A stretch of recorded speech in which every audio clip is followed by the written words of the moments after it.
my name is Willow. I'm the co-director and producer of Sisters Rising. And I'm Brad Heck, also the co-director and co-producer of Sisters Rising. And what you're about to see is just the talk back following a screening of Sisters Rising that we just did here in 118 Elliott Space, hosted by the Wyndham World Affairs Council. And so we just screened Sisters Rising, and what you're going to see is the talk back with the community afterwards that we had. And there will be more opportunities to see Sisters Rising. And for more information, go to sistersrisingmovie.com. Tell us a little bit about where the movie was filmed. So our documentary film Sisters Rising is about 6 Native American women, survivors of sexual assault, fighting to end violence against Indigenous women in the United States. And it focuses on the Fort Berthold Reservation in North Dakota, which is home of the Mandan, Hidatsa, and Arikara tribes.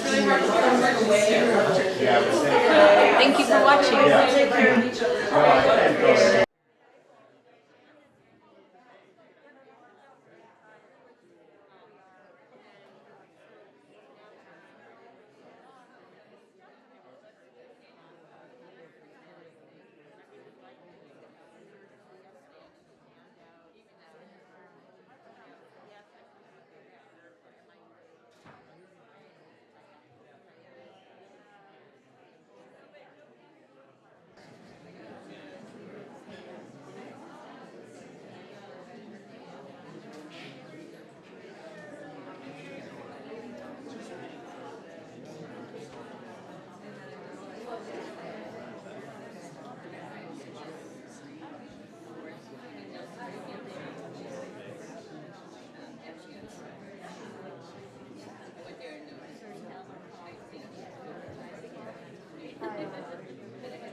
Well, welcome to Wyndham World Affairs Council presents Sisters Rising.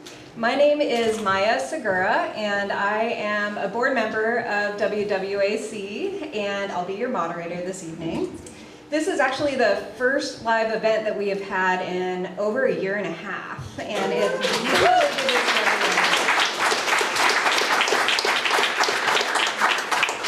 Before we get started, we wanted to welcome our Wyndham World Affairs Council members. So if you are currently or have ever been a member of the organization, can you please give a little wave? Yay! Woo! Thanks for coming. So Wyndham World Affairs Council is a 100% volunteer-driven organization, the smallest member of the World Affairs Councils of America, and the only chapter that is 100% committed to providing free programming to everyone who wishes to participate. And we do appreciate any donations that you provided this evening, and we want you to know that those will actually be going to our incredibly talented and hardworking and underpaid filmmakers this evening. More about them in a minute. This year, WWAC is celebrating its 60th anniversary, which, take that for a second, that's so incredible. As a part of this celebration, we wanted to bring the global local, and we're doing that by sharing enlightened films that are made by local filmmakers. Before we get to Brad and Willow, I wanted to mention that next month on Thursday, August 5th, we will be hosting a screening of Taking Root by local filmmakers Lisa Merton and Alan Dater. This is the extraordinary story of Wangari Maathai, who was raised on the rural highlands of Kenya and founded the Green Belt movement, encouraging African women to plant trees as a restorative environmental measure. This work led her to become the first African woman and environmentalist to win a Nobel Peace Prize. And she was also a member of the board of SIT, which again brings this local on a whole other level. We hope that you will all join us for that event next month. We're still working on the venue, but we should have that information soon. Tonight, we host a film produced and directed by Guilford residents and Marlboro College alumni, Willow Farrell and Brad Heck. Through their film company, Haptic Films, Willow and Brad co-produced the award-winning documentary Break the Silence, Reproductive and Sexual Health Stories, which was awarded La Frontera Queer Film Festival's Best Documentary Feature Award and Planned Parenthood of Northern New England's Choice Champion Award. And Willow was also the director and cinematographer on that film. Willow is a member of New Day Films, the longest-running distribution cooperative for independent documentary filmmakers in the United States. Sisters Rising is Brad's directorial debut. It's really hard to say. Previously in his career, he worked as a cinematographer on commercial and independent projects, including documentaries featuring diverse visionaries such as Barack Obama, Howard Zinn, and Miranda July, and was awarded an Emmy for his cinematography work for Brick Media in New York. Brad is currently the director of the MFA in Film program at Vermont College of Fine Arts. The film was co-produced by Jada Gray Eagle, Oglala Lakota, with executive producer Tantu Cardinal, who's Cree and Metis Native American. Sisters Rising is the recipient of multiple awards since its debut in February 2020, and this is one of very few times that this has been screened to a live audience, so that's exciting. The Big Sky Film Festival jury statement said of the film, "This film shines an unflinching and ultimately uplifting light onto righting injustice on both an individual and systemic level." A discussion with Brad and Willow will follow the film. Before I hand it over to these two, we'd like to thank our co-sponsors for making this event possible. Mocha Joe's Roasting Company. Ellen and Pierre Cappy are here with us this evening. Where are you? Oh, right here. Creative Catalyst Communications, Damian Licks, and myself are here. The Brattleboro Food Co-op and 118 Elliott for generously donating the space this evening. Lissa Weinman. Lissa, where are you? There she is in back. Is representing for 118 and also as a stalwart WWAC board member. So thank you so much, Lissa. And I'm going to hand it over to you two.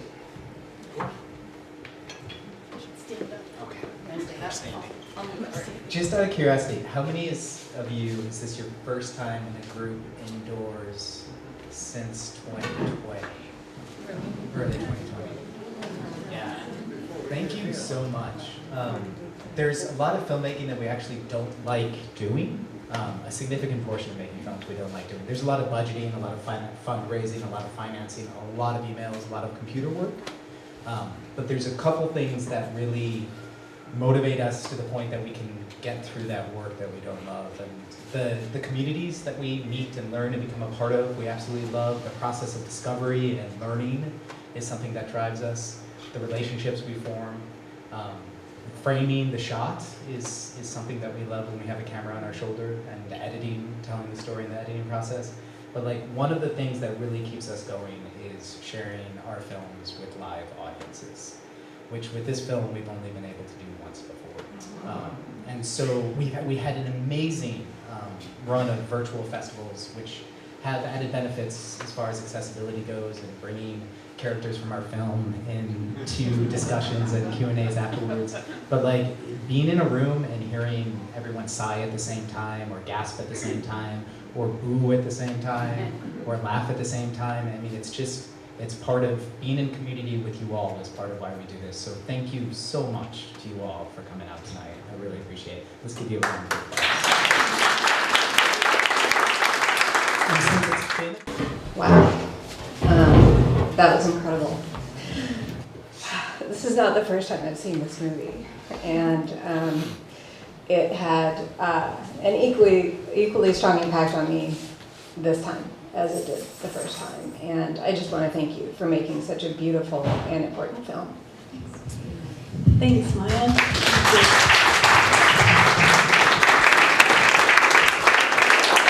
but I wanted to, maybe start off with one or two questions. I guess the first question that I have for you is if you can tell us what it was like for you two privileged white people living in New England to build a relationship with the Native American women in Sisters Rising to the point where they entrusted you to tell their intensely personal and vulnerable stories that are so specific to their culture. And there's that moment that you have with Loreline that you've clearly broken through to another level with these folks, but that could not have happened easily or quickly. Do you want to go first? Time. Yeah, time. Brad and I were talking about this earlier today and trying to figure out how to answer the question in a succinct way because there were so many directions we could go in. In fact, we want to take as little time with our responses as possible, so always feel free to go like this or just yell speed up if we ramble. I used to be a teacher, so I'm very comfortable with a captive audience. I can get carried away. I was just thinking about something Judy Dow said, she's an Abenaki basket weaver and runs Gadakina, which supports Native women in this region. We were on a panel with Vermont Network Against Sexual and Domestic Violence last year, it was virtual screening of Sisters Rising, and she said, she was talking about Abenaki values and was talking about the 3 pillars of respect, relationship, and reciprocity. And I was like, yes, finally, the words for that's what you need as a documentary filmmaker. I don't know how you could ever make strong relationships about difficult things with other human beings unless you are building respect, relationship, and reciprocity. And Brad and I were definitely super naive going into this project, did not know what we were getting into at all, but we approached it as like a two-way street. So we always asked, and every woman in the film, we asked at the end of the interview, how do you want this story to be told? What's really important to go in here? How do you want it to be shaped? And stole all of their really good ideas in the editing room, which was really vitally important because it was really, really important that all the women in the film felt really strong about the film by the time it was done, and they did. All the women in the film feel really, really good about it and empowered by it and happy with it, which was really, really important. And I think all of the women, with maybe the exception of Lisa, said no the first time we asked. And I think the Fort Berthold know about participating in the documentary, and Fort Berthold at the time was getting a lot of national attention. Pretty much all the major publications were writing about the sex trafficking and drug trafficking that was happening because of the oil boom on Fort Berthold Reservation. And the community there in the near past, because of the reporting on that, were really used to journalists just parachuting in, extracting a story, and taking it to another audience. And then, of course, that history of exploitation and extraction is from non-native white folks is baked into all of colonization. And I think us staying and not going away and letting them know that we are not just going for a headline, this is going to be a long process. We are going to be in dialogue with you, and we want to We didn't know it was going to be 7 years. And I think that helped, and honestly, Dawn was windfall, because once Willow spent a lot of time in the car. I spent some time too, but Willow spent a lot of time just riding along with Dawn in the car. And then eventually Dawn sat down with us and told her story. And Dawn is kind of the bulldog of a lot of the community there. And so once we passed Dawn's test, then she kind of edited us for the next folks. Yeah. One thing, we were talking about the community beforehand. I wanted to mention that the score was largely composed at Chris and Lisa's place. Oh, yeah. Our composer flew out to Vermont to work with us, and Kat sat for May, Chris and Lisa's Chris cat. and Lisa are in the audience. Raise your Yes. hands. Yes. Yeah, our dear friend, one of my best friends since I was 15, Allison Leilo Hamila, composed the score, created the soundtrack, and she's Native Hawaiian, and we included as many sort of Indigenous perspectives, but in the editing process with Jada and Tantu weighed in on the edits, and with Rizal Benali, the assistant editor, is Native American as well. So that was very important in crafting it.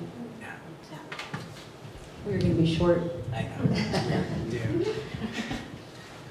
And feel free to have follow-up questions to that. But there's one more question that I wanted to ask you before we throw up the house lights and get to some of the audience questions. And that is something that you touched on, Brad, and also Sarah Deer touched on in the film, which is the legacy of colonialism and the othering. And I suppose you've done a little research, and since we're Wyndham World Affairs Council, how do you see this pattern repeating itself in Indigenous communities and in violence against Indigenous women globally? Yeah, I mean, Sarah Deer would be the best person to answer that, but I do feel like we can make some pretty broad generalizations that it feels like colonialism really had a playbook in a lot of ways. And I don't know if you guys have been reading the news about the graves that they're finding around the residential schools in Canada and the US. I think it's 1,505 unmarked graves they found to date. And this is only there are so many more because most these schools have covered up their tracks pretty well. But we're going to find more and more.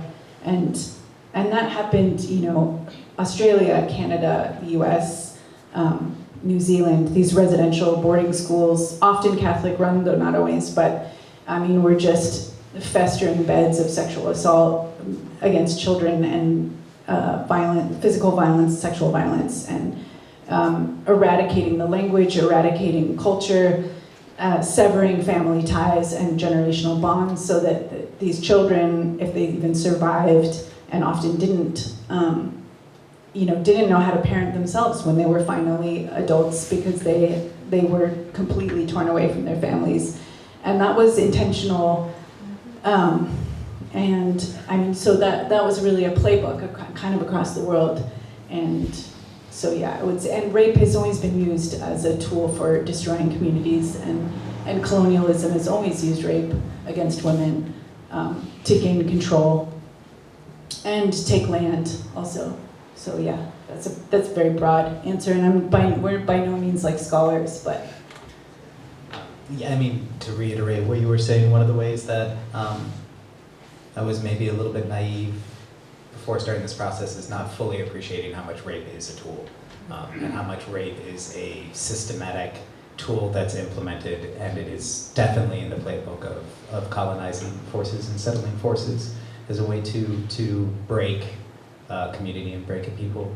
And then the other thing, many of the nations that are founded on colonization, like our country, you'll notice that there remain similarities not only in the tactics, ongoing and historical, but also in kind of the stratified citizenship that Indigenous folks have versus non-Indigenous folks in the community, which Sarah Deer illustrates so well, that literally a native living on tribal land has less protections, less support, and that is fairly universal. You'll see that all over Central and South America, you'll see that in the East. I mean, any place there's been an expansionism, even if the tactics of government-enforced rape or government-enforced forced removal or land grabbing, even though those overt systems might be out of place, the effects are still ongoing. Yeah. You raise the house lights and folks have some questions. Hi. Oh, here. You stay. Oh, you stay.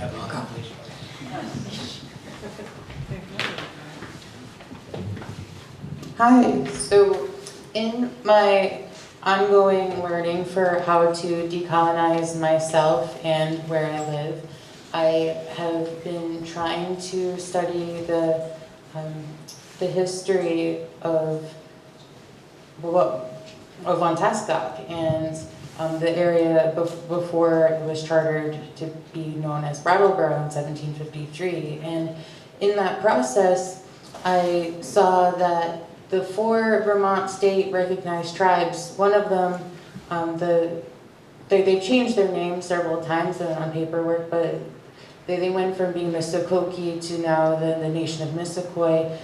I was studying their flag, and I found that the flag that they were using is an appropriation of the Odanak police flag that was used in the 70s. And they have since changed their flag because they didn't want to be associated with the appropriated flag. And so there is also a complication from the book I read by Daryl LaRue called Distorted Descent. He has a website called Ray Shifting, where he really challenges the 4 Vermont state recognized tribes and tribes throughout the Northeast as part of a global pattern of corporations posing as indigenous nations, where they're fabricating their genealogical records for either state or federal benefits, which really threatens the authentic indigenous sovereignty. So I was wondering how you are helping to counter corporations posing as indigenous nations locally. Wow. Did you get that? Yeah, we're not focused on that, and I was unaware of that, so definitely I'm interested to look into it. But we have been very focused on specifically addressing rape of Indigenous women, and that's most, which of course is tied into so many other issues. But the answer is not much. We have not done much about that issue. And also, I mean, even more specifically, our film, of course, focuses on Fort Berthold and the Mandan Hidatsa Arikara. And one thing Sarah Deer would joke with us about is she wanted a ticker, a banner at the bottom of the film that said "Not all tribes," that came up every time she said anything. Because she thinks, I mean, because, you know, a form of racism is thinking that tribes and Native folks are monolithic, and that regardless of where they come from, what tribe they're a part of, or even what their family or community history is, that there is a monolithic solution, a monolithic problem, a monolithic issue. And we have just started looking into the tribes of this area and the history of the tribes of this area. And for many reasons, I mean, the history and the way that colonization has impacted folks out here is different. And of course, there's a lot of overlapping similarities, but we didn't know about this. I didn't know about this. And yeah, it sounds devastating, like someone should make a documentary about it. But not Okay. Yes. That's okay, I don't use. What was it like when you were there with the man camps, the oil wells? I mean, just the visuals and that part really sort of, I found myself quite disgusted and everything, but you know, I just thought, what is going on here? And were they invited in by the tribes, or or how, you know, anyway, just, can you elaborate on that? Yeah, thank you for the question. So the question, if you didn't hear, was what was it like being in the middle of the fracking oil boom? The reservation is smack dab in the middle of the fracking boom, and it was quite scary at times, actually, for, you know, being rather slender and not very intimidating people that we are. Where there's a lot of, you know, it was 10 men to 1 woman in that whole region because of, and, you know, obviously most of these men are not from the area at all. They're coming in for the oil field work. And a lot of them were totally, hey, Catherine O'Callaghan's here. Another Catherine. beloved Marlboro person, sorry. Yeah, but you know, obviously you can't tell a predator from a non-predator just by looking at them. So I would like, yeah, for me personally, I mean, I could immediately tell how outnumbered I was gender-wise in that area. I would walk into a gas station to get something, and it'd be like, I felt like a rabbit that had just wandered into a bunch of wolves. Like, all these men would just turn and just watch me, like, walking around the aisles, tracking everything I was doing. And one time we were, you know, it's very stressful making a film, and we had a huge fight. I remember, and I like left, we were sleeping out of our car in tent camping sometimes, but then amazingly the casino hotel on the reservation actually just gave us a free room for like a month to crash in while we were filming. And yeah, thank God for Four Bears Casino and Hotel. But we had a huge fight, stress fight, and I went stalking out into the night. It was like out on this peninsula going out into Lake Sakakawea, and and immediately it was totally dark, there's like not street lights, and this guy was just like tailing me, going very, very slow behind me in the dark, and I called Brad and was like, "Fight's over, come get me now!" He came running out and the guy drove off. But I just, nothing happened to me, but I felt constantly like on high alert and very nervous, and it was really intense. And the natural gas flaring, like in Texas, I think now they have to capture the natural gas, but in North Dakota, the boom was happening so fast, they just were burning it off because they had no way they didn't have the infrastructure to capture it or do anything with it. So it's just like these 20-foot tall flames blazing in the on the Badlands just for miles. It was like a hellscape sometimes at night. If there was cloud cover, the whole sky would just like glow orange, and it was really wild. And we did try to use the metaphor of those pump jacks, the going up and down is kind of a metaphor for this extractive, you see that when we're raping the land, women are getting raped too. It's like they're braided together, they're sort of inextricably linked. So we were trying to make that clear visually. So I'm glad that came across. And I mean, just as Sarah and Lisa mentioned, how perpetrators are smart. Perpetrators of rape tend to rape more than once. It tends to be planned. It tends to be strategized. Corporations are smart too, and they had to lease the land, which means they were paying every day that they were there to extract the oil, and so they wanted to get it out as quickly as possible. And there was no one enforcing background checks on the reservation. There was no one enforcing SORNA laws on the reservation. It was voluntary reporting for sexual offenders at first. Yeah. And so for the first couple years, folks there were a lot of men out there who were just trying to support their family and who were displaced by the fairly recent housing crisis and were fine, wonderful people. But also, if you couldn't get a job somewhere else because you had a criminal and/or sexual offense, you could get a job on Fort Berthold. And so the increase of specifically sexual offenders was there. Fortunately, the tribe could not prosecute, but they could fine the oil companies.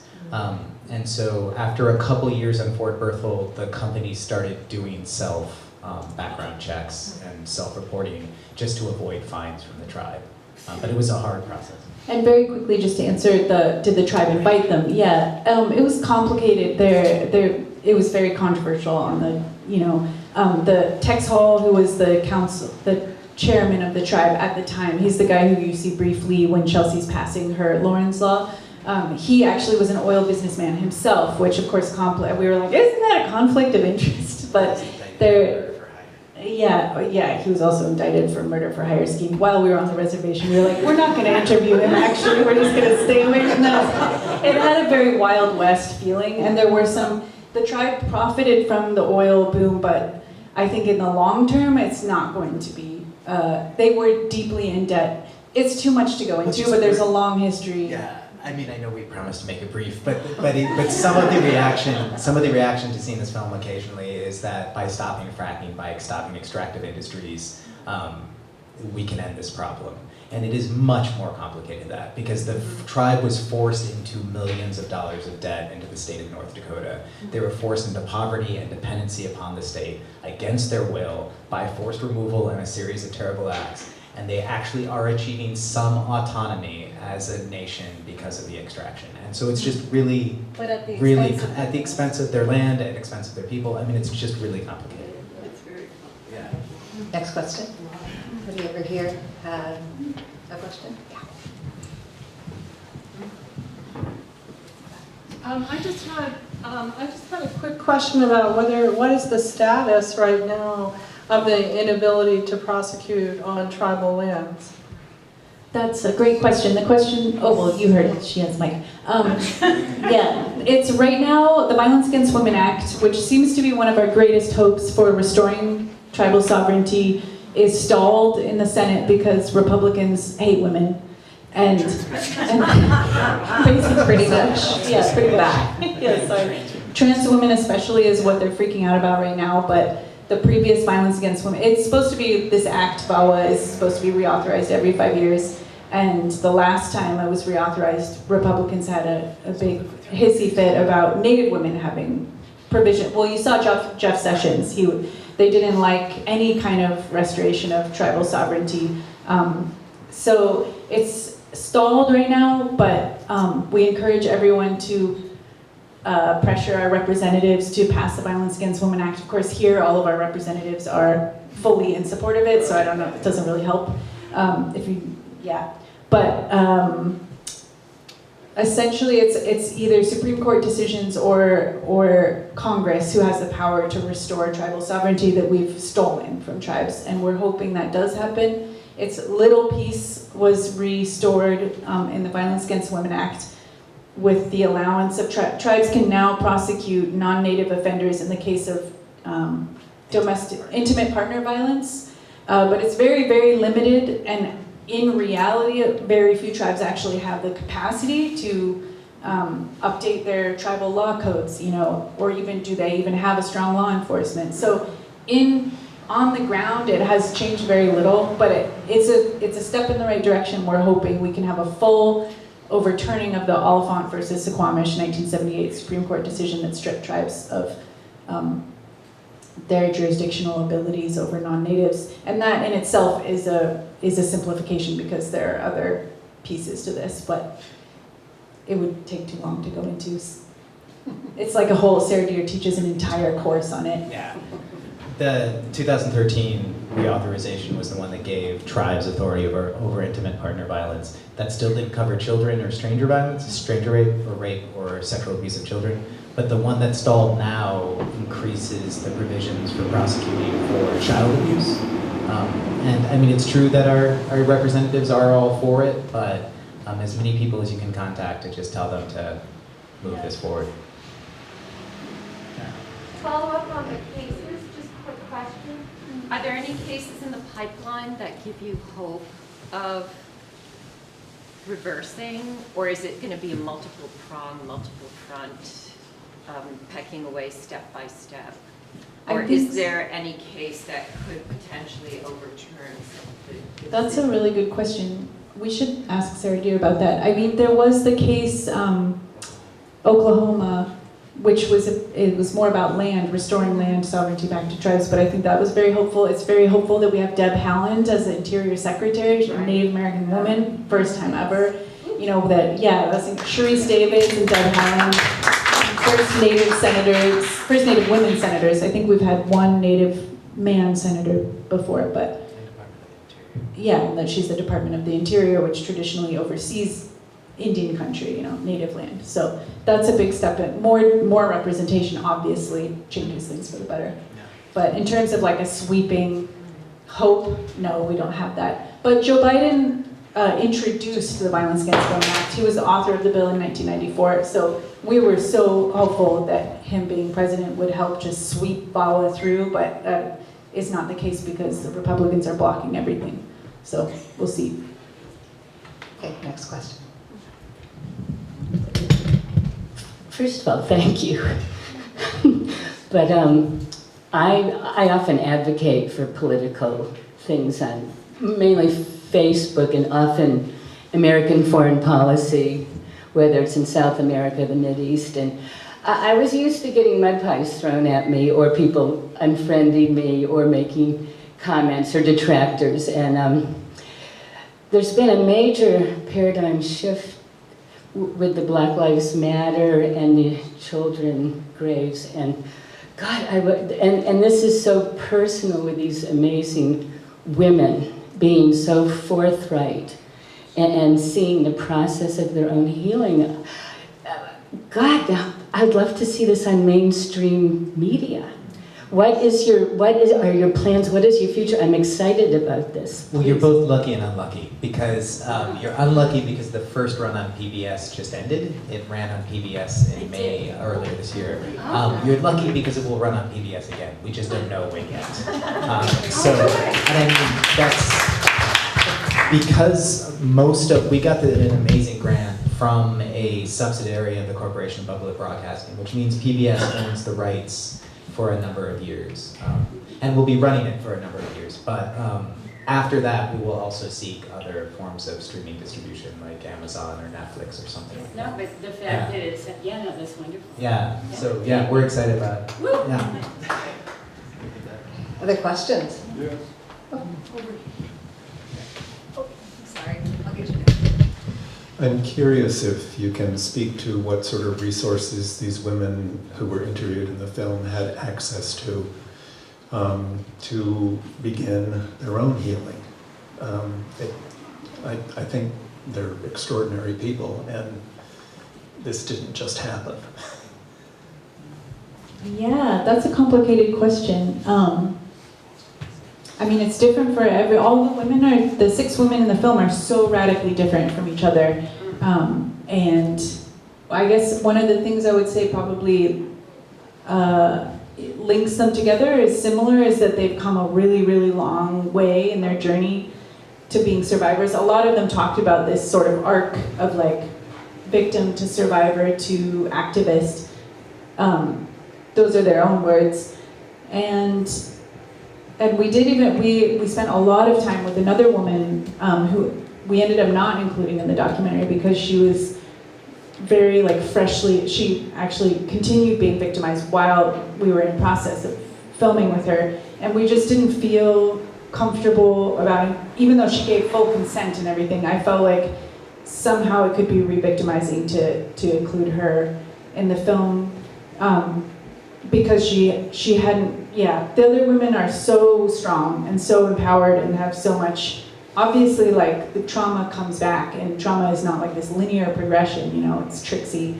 But the women had achieved like a certain level of power in their life that made me feel like they really gave informed consent to be in the film. And not all the people, we spent time with many other people, and not all of them, I didn't feel like ethical about including them. So, but in terms of like their individual resources, I don't know. I mean, I don't think I can answer that because we didn't really ask them that, except, I don't know. Do you have an answer to that? Well, I mean, I don't know that it's true for, all 6 women, but advocacy or activism is definitely an ongoing part of their healing process. I think they all at some point pretty much vocalized what Laureline was saying, that by helping other women, I feel like I'm healing myself. And most of them, not all of them, but definitely most of them, also community and family. And it's something that growing up in like a fractured Midwest, semi-urban, semi-suburban childhood, it's something that I was incredibly jealous of. I mean, like, Dawn left the reservation because she felt she needed to get away from the reservation. She did return to the reservation to give back to her community and heal. And there's tangible and practical and family-based and community-based support and love and uplifting that a lot of them helped a lot of them heal as well. I don't know if that directly answers your question. It's a really interesting question. Yeah, And like social services. Yeah, well, no, none of them really had any social services or support. Yeah. Thank you. I'd like to give a view from another part of the world which shows how serious these problems are about the abuse of women and children. 30 years ago in Botswana, we learned that the murder of women through domestic violence was the highest in the world, the ratio, and also in Lesotho, Swaziland, and South Africa.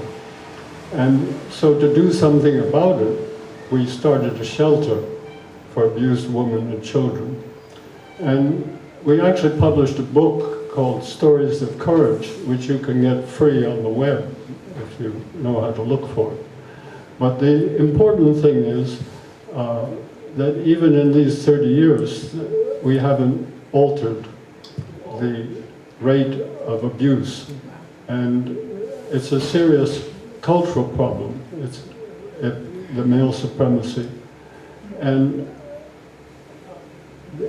a shelter does a great deal, but we had to do more than offer shelter. We had to educate men, and we had to do community education. We thought we were doing something for southern Botswana. Turned out we were doing something. We got cases from southern Africa, and all of Africa, and Europe, and Asia, and South America, and even North America. It was unbelievable how people needed a sanctuary and showed up, and we had to help them. We now have 15 staff, and the sanctuary continues. This is something you haven't mentioned, and I wondered if in North Dakota there were shelters for abused women and children. Yeah, well, first of all, thank you so much for your work. Sounds incredibly vital. And before I answer your last question, I just wanted to say that Sarah Deer said in real rage and frustration at one point in our interview, like, the rates of violence is not shifting, it's not budging. No matter how much anti-domestic violence work we do, no matter how many shelters there are, the rates of violence are staying steady. And I find that really devastating, and I do think, other people have said, yeah, this is not a women's issue, this is a men's issue. Men are doing the perpetrating, and men rape other men too, but rapists generally, whatever gender they're raping, they tend to be men who are doing the raping and tend to be the most violent. And I do think it's a men's issue. I think men need to tackle it and step up, because women have been fighting this issue for a damn long time, and it's not really shifting. So yeah, I agree with you. And in terms of shelters, yeah, we actually interviewed Sadie Youngbird, who is the head of the shelter on Fort Berthold, and they were in over their heads. It took us over a year to obtain an interview with Sadie, because she was just like, I don't have time for you people. Like, I'm trying to save lives, And she didn't end up making it into the film, but yeah, because she couldn't really say very much. She couldn't disclose hardly anything, and so in the end, it wasn't adding much. And then Sarah and Lisa both talked about, the beginning of sort of in the 60s, how people were only just beginning to talk about domestic violence and put word to that. It had been like considered a private family problem, and like, you're not supposed to talk about it, and it's a shameful thing and whatever. And there's still that attitude out there, but at least there has been a lot of social change. We do talk about this issue. My grandmother was beaten by my grandfather, and my mom and her siblings escaped out of the bathroom window and went to live with her grandfather and grandmother with her. So her mom got out of it, but the generational violence in my own family, I'm sure almost all of you have some kind of story like that in your family. It is really, really pervasive and widespread. Yeah, and I mean, again, thank you, and I agree completely with what you're saying, that this is a men's issue. For a while, the man in Patty Stonefish's classes, who We're being filmed. Okay, yeah, well, for a while they actually ran this thing called Army Sisters and something Warriors, where they would go to communities and he would actually have classes just with men to have discussions about this sort of thing. And there is an increasing amount of work out there that is realizing that, the perpetrators, I know that, in many communities, shelters will see many different women who end up being perpetrated by the same abuser. And so it's also just simple a matter of efficacy. If we get to that one abuser, it's easier than treating those 7 or 8 women or supporting those 7 or 8 women. But I also don't want to, I recently read an article about climate change that said the best thing that the corporations would want us as individuals to believe is that we are responsible for climate change. And that's dangerous, because we are responsible and we are accountable. But what is allowing climate change and global warming to perpetuate at such a high rate is actually laws and regulation against corporations. And what is literally allowing these women to be raped is laws and legislation. And so all this community work and response work needs to happen. But we also need to live in a country where it is legally safe to be a Native woman. And we don't. And that is tangible change, which hopefully we can all fight for.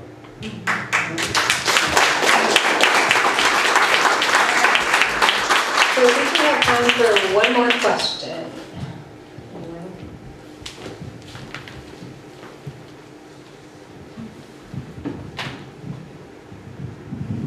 wondering if you've shown the film in Fort Berthold, and if so, how it was received.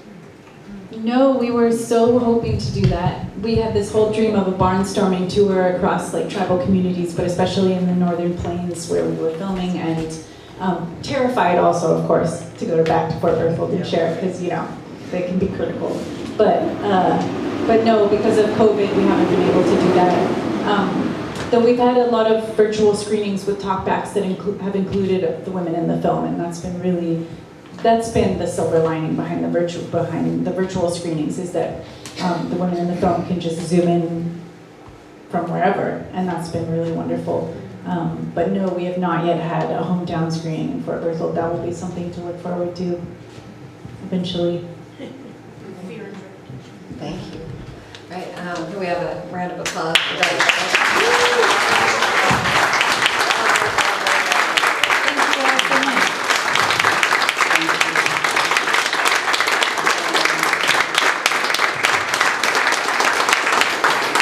So we want to thank everyone for being here, and thank you again, Brad and Willow. In addition to our next event, taking root in August, we wanted folks to also know that we are having a 60th anniversary party on September 12th at Lilac Ridge Farm for Wyndham World Affairs Council, so look for some more information about that. And we'd also like to have those folks who are joining us for the after party to hang out with Brad and Willow over there. And otherwise, you can check out future events and video from past events at wyndhamworldaffairscouncil.org. And we would like to thank BCTV for being here tonight. And this will be available on the BCTV channel as well at some point. So thank you all.